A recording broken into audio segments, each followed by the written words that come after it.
Hello बच्चों। तो हमारा चैप्टर है चैप्टर डाटा हैंडलिंग। ये चैप्टर थर्ड है। इससे पहले के चैप्टर मैं फिनिश करा चुकी हूँ, उसको आप वीडियो में जाकर देखें, आपको सारे चैप्टर समझ में आ जाएंगे। अब ये हमारा नेक्स्ट चैप्टर है डाटा हैंडलिंग का। इसका इंट्रोडक्शन है। तो देखिए, डाटा हैंडलिंग होता क्या है। सबसे पहले हमें ये पता होना चाहिए कि डाटा क्या होता है। तो डाटा होता है हमारा इंफॉर्मेशन, यानी जितनी भी इंफॉर्मेशन हमारे पास है वो होता है हमारा डाटा। अब हमारे पास कई तरह की इंफॉर्मेशन होती है, जिसे हम अगर अरेंज करके नहीं रखेंगे तो हमें उस बार बार इंफॉर्मेशन को वॉच करने में और उसको एनालिसिस करने में बहुत प्रॉब्लम होगी। अब देखिए, आप समझ लीजिए ऐसे कि आपके स्कूल में बहुत सारे बच्चे हैं। अब सभी के पास उनके ड्रेस कोड है। ड्रेस कोड में कुछ बच्चों ने तो येलो ड्रेस पहनी है, कुछ बच्चों ने ग्रीन ड्रेस पहनी है, कुछ बच्चों ने रेड ड्रेस पहनी है। तो अब अगर हम रैंडमली देखें तो सारे बच्चों को हम नहीं देख सकते कि कितने बच्चों ने कितने कितने कैसी कैसी ड्रेसेस पहनी है।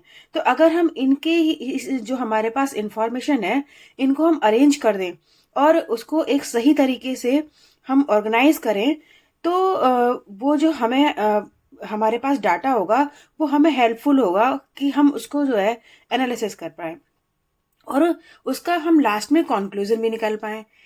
तो इसीलिए जब हम ये होता है तो इस सारे डाटा को हम अगर टेबुलर फॉर्म में यानी टेबल की फॉर्म में अरेंज करके रख दें और उसको कभी भी हम वॉच करके उसका एनालिसिस भी कर सकते हैं, उसको हम कंक्लूजन भी निकाल सकते हैं।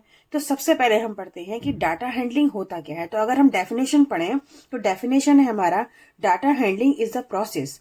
डाटा हैंडलिंग एक प्रोसेस है of collecting, organising and presenting the data in such a way कि अगर हमारे पास जो डाटा है उसको हम कलेक्ट कर रहे हैं, कलेक्ट करके उसको ऑर्गेनाइज तरीके से प्रेजेंट भी कर रहे हैं, दैट हेल्पफुल टू एनालाइज, जो कि हमें हेल्पफुल करता है कि हमारे डाटा को एनालाइज करने में एंड मेक द कंक्लूजन, और उसका कंक्लूजन निकालने में। तो हमारे पास जो डाटा है उसको अगर हम टेबल फॉर्म में लिखेंगे, दैट मीन्स कि टैबुलर फॉर्म में लिखेंगे, तो आगे जो है कोई प्रॉब्लम नहीं आएगी उसको टैली करने में, उसको ऑर्गेनाइज करने में, या फिर उसको अगर हम कंक्लूजन निकालना चाहते हैं तो हमें कोई प्रॉब्लम नहीं आएगी। तो देखिए, कुछ चीजें हैं जो यहाँ पर आप समझेंगे। जैसे मान लीजिए आपके पास कोई डाटा है और वो डाटा आपको टैबुलर फॉर्म में लिखना है, तो वो कैसे लिखेंगे। तो टैबुलर फॉर्म में लिखेंगे तो क्या करेंगे, देखिए आपके पास ये है, organise the following marks in a class ascending in tabular form. आपको कुछ ये मार्क्स दे रखे हुए हैं, ठीक है। अब इन मार्क्स को आपको टैबुलर फॉर्म में अरेंज करना है, तो कैसे करेंगे और उसका टैली मार्क्स कैसे निकालते हैं। तो ये होती है हमारी, सबसे पहले हम यहाँ देखेंगे कि जो 1 मार्क्स है वो कितने बच्चों को मिला है। तो 1 मार्क्स यहाँ पर हम देखेंगे उसकी फ्रिक्वेंसी होती है कि कितने कितने, अगर हम उसके वो निकालेंगे तो कितने बच्चों को मिला है, दैट मीन्स कि इसकी फ्रिक्वेंसी। तो यहाँ पर जो 1 मार्क्स है वो केवल 1 टाइम आ रहा है, दैट मीन्स कि इसकी फ्रिक्वेंसी 1 है। तो हमें जो 1 मार्क्स मिलेगा वो उसकी फ्रिक्वेंसी है, 1 मार्क्स एक ही बच्चे को मिला है, दैट मीन्स कि उसकी फ्रिक्वेंसी 1 है। अगर हम इसका टैली मार्क्स निकालेंगे तो हम एक लाइन ही खींचेंगे, ठीक है। अब देखिए नेक्स्ट आपका, अगर 2 नंबर कितने बच्चों को मिले हैं, आप यहाँ देखिए 1 2 3 4 5 और ये 6, ये 6 बच्चों को 2 मार्क्स मिले हैं। तो 2 मार्क्स मिले हैं, यानी दैट मीन्स कि 6 इसकी फ्रिक्वेंसी हो गई। और तो अब हम 6 को टैली मार्क्स करेंगे तो 1 2 3 4, और 5 नंबर जब आएगा तब हम उसको इस ऐसे कर देंगे 5 5, और जब 6 है तो 6 नंबर एक और हम लाइन खींच देंगे, तो ये हो गया हमारा 6। अब देखिए यहाँ देखिए आप, 4 नंबर कितने बच्चों को मिले हैं, 4 नंबर मिले हैं 1 और 2, 2 मार्क्स 2 बच्चों को 4 मार्क्स मिले हैं, दैट मीन्स कि इसकी फ्रिक्वेंसी हो गई 2। और लाइन यहाँ पर अगर हम टैली मार्क्स करेंगे तो हम लिखेंगे 1 और ये 2, ठीक है। अब नेक्स्ट देखिए 5 मार्क्स, 5 मार्क्स कितने बच्चों को मिले हैं, यहां से काउंट करिए 1 और ये 2, तो इसकी फ्रिक्वेंसी हो गई 2। और हम लिखेंगे अगर टैली मार्क्स में लिखेंगे तो 1 2, ठीक है। अब यहां पर देखिए इसके बाद आता है 6 मार्क्स, तो 6 मार्क्स कितने बच्चों को मिले हैं, 1 2 3, 3 बच्चों को मिले हैं, यानी इसकी फ्रीक्वेंसी हो गई 3। और यहाँ पर हम क्या टैली मार्क्स में लिखेंगे, तो लिखेंगे 1 2 3।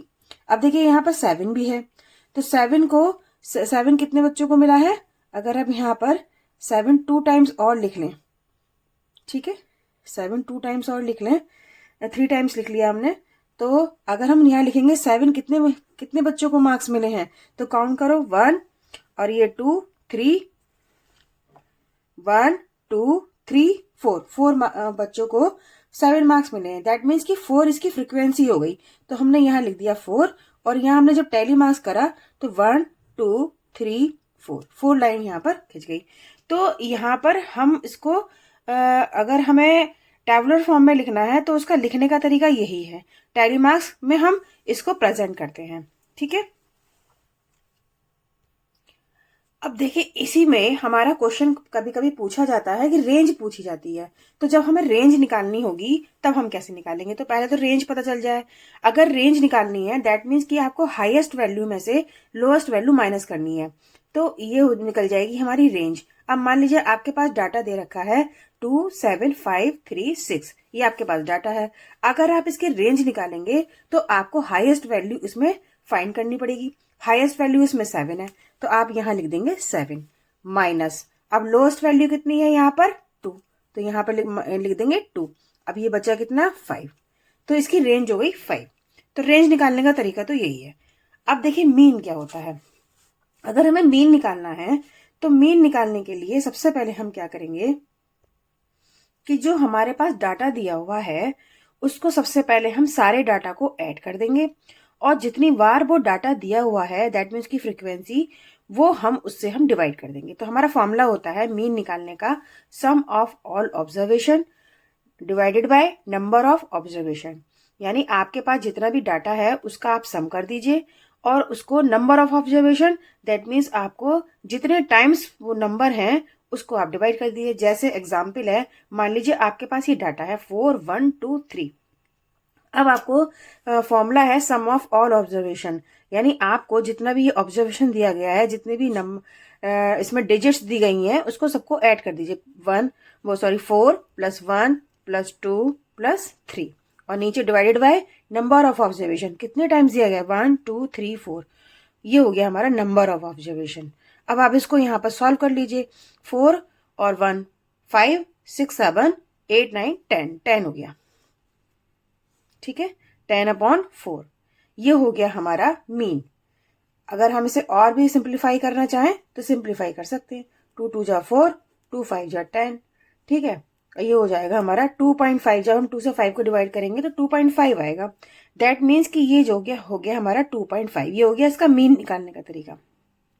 अब देखिए नेक्स्ट, अगर हमें मीडियन निकालना है, मीडियन का मतलब होता है मिड की वैल्यू, यानी आपको मिड की वैल्यू निकालनी है। अगर आपके पास डाटा दे रखा है 6 5 4 1 2, अब ये डाटा है आपके पास, लेकिन हमें मिड की वैल्यू तो हमें दिख रही है, यहाँ पे 2 नंबर इधर है और 2 नंबर इधर है, ठीक है, तो मिड में तो 4 ही आ रहा है, लेकिन हम इसको ऐसे नहीं निकालेंगे डायरेक्टली। हम सबसे पहले इन नंबर्स को अरेंज करेंगे असेंडिंग ऑर्डर में या फिर डिसेंडिंग ऑर्डर में। असेंडिंग ऑर्डर मतलब इंक्रीजिंग ऑर्डर में, यानी सबसे पहले छोटा नंबर यानी 1, उससे बड़ा नंबर यानी 2, उससे बड़ा नंबर यानी 4, उससे बड़ा नंबर 5 और उससे बड़ा नंबर 6। अब इसको आप असेंडिंग ऑर्डर में आपने अरेंज कर दिया। अब आप इसका मीन निकाल सकते हैं। तो मीन क्या हुआ, इसमें 2 नंबर्स इधर हैं और 2 नंबर्स इधर हैं, यानी बीच में कौन सा नंबर है आपका 4, यही आपका मीन हो गया। यानी आपको मीन के इधर साइड भी इक्वल नंबर होने चाहिए और इधर साइड भी इक्वल नंबर होने चाहिए। तो ये इक्वल आ रहा है, दैट मीन्स मिड का नंबर हो गया 4, ठीक है। तो ये हो गया हमारा मीडियन निकालने का तरीका। तो ऐसे क्वेश्चन आपसे इस एक्सरसाइज में डाटा हैंडलिंग की क्वेश्चंस में पूछे जाएंगे, तो आप इजीली इनको सॉल्व कर सकते हो। अब नेक्स्ट टॉपिक आता है हमारा, नेक्स्ट टॉपिक है मोड। अब देखिए मोड क्या होता है। मोड होता है हाईएस्ट फ्रीक्वेंसी या मोस्ट रिपीटिंग फ्रीक्वेंसी। देखिए जो भी नंबर मोस्ट रिपीटिंग होगा, यानी कई बार जितने टाइम्स ज्यादा नंबर वाला नंबर कोई नंबर रिपीट होगा वही उसकी मोड होगा। जैसे कि आपके पास एक डाटा है 2 7 6 3 3 2 2 6 6 6। अब आप यहाँ देखेंगे कि आपका जो नंबर है सबसे ज्यादा बार कौन सा आया है। तो देखिए यहाँ 2 कितने टाइम्स आया, 1 2 3, 3 टाइम्स तो आया है 2। ठीक है, अब देखिए अब नेक्स्ट नंबर है आपका 3। अब 3 कितने टाइम्स आया है, how much times it will come, 1 2, यानी आपका जो 3 है वो 2 टाइम्स आया है। अब नेक्स्ट नंबर है आपका इसमें 6। 6 में कितने टाइम्स आया है, 1 2 3 4, 6 आया है आपका 4 टाइम्स। अब कौन सा नंबर है, 7। 7 आपका आया है 1 टाइम। तो आप यहाँ पर ये देख रहे हैं कि फ्रीक्वेंसी सबसे ज्यादा किसकी है, 6 नंबर की फ्रीक्वेंसी 4 टाइम्स है, यानी यही इसका मोड है। तो इसका मोड आ गया हमारा 6, यही इसका हमारा आंसर होगा। तो ये हमारा मोड निकालने का एक तरीका है। ठीक है, अब नेक्स्ट टॉपिक आता है हमारा बार ग्राफ। बार ग्राफ क्या है कि मान लीजिए आपके पास मार्क्स हैं अलग अलग सब्जेक्ट्स के। ठीक है, इंग्लिश में आपके 8 मार्क्स हैं, मैथ्स में 9 मार्क्स हैं, हिंदी में 5 मार्क्स हैं, साइंस में 6 मार्क्स हैं। अब आपको इसे करना है, ग्राफ बनाना है इसका। तो हमारे पास जब जो ग्राफ होता है उसको हम पहले स्केल मान लेते हैं। ठीक है, तो हमें मार्क्स करना, यहाँ पर हम सब्जेक्ट्स लिखेंगे, ये हो गए हमारे, इधर हम सब्जेक्ट्स को मेंशन कर देंगे।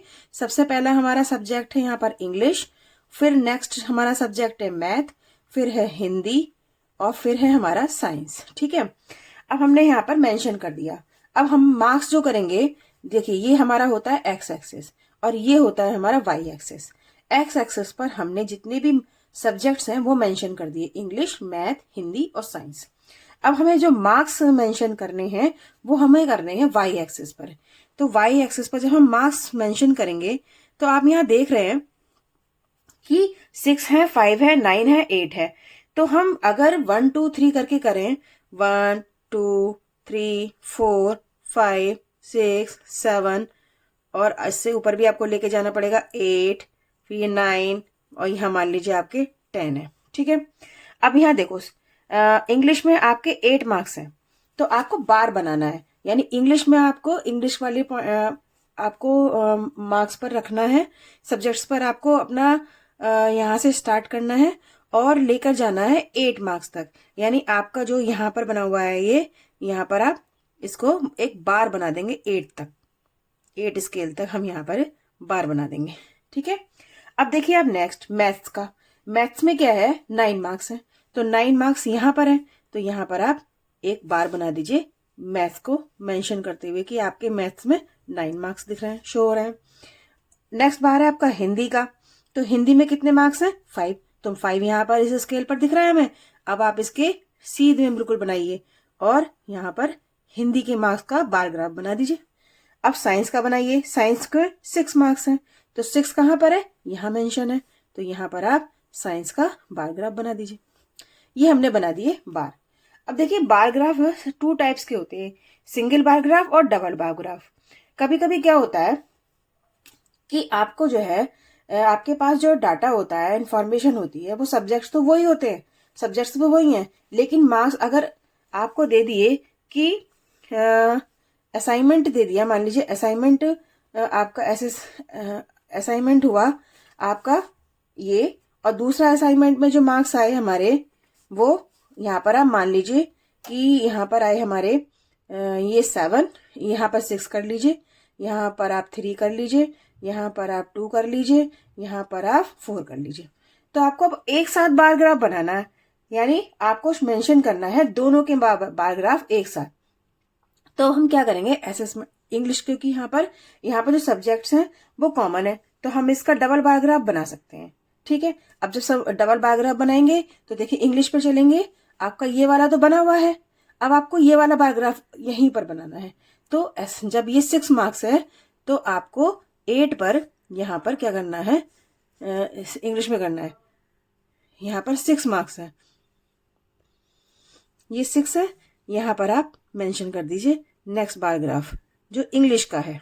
ठीक है, आप इसको ऐसे करके अलग तरीके से भी शो कर सकते हैं। अब ये देखिए मैथ्स में आपके 3 मार्क्स हैं सेकंड असाइनमेंट में, तो यहाँ पर आप 3 कर दीजिए।